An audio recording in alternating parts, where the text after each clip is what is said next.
I'm going to show you a very abbreviated version of putting this together, getting it on the grill and getting it back off. But what I want you to stick around for is my thoughts afterwards, because I got some tips and some advice for you that I think you should know, having done it myself. You know, I always keep it real with you about what we thought or what I thought or whatever. And so I got some things you need to consider as you make this. All right, so make sure you stick around to the end of the video. This is gonna be a short one, y'all.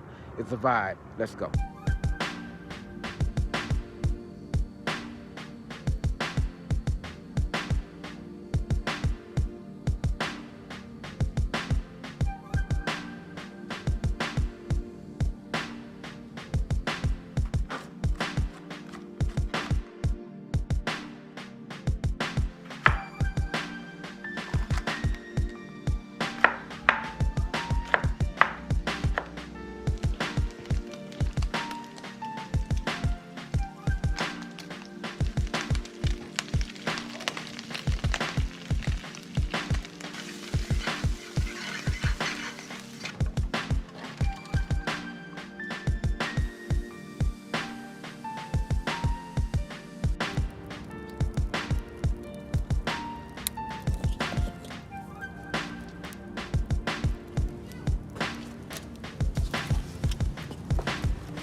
All right, don't get no easier than that. Now, one thing I want you to know first up is that you want to stay away from any hardwoods with this. This is cheese. It's imitation cheese, but it's still cheese.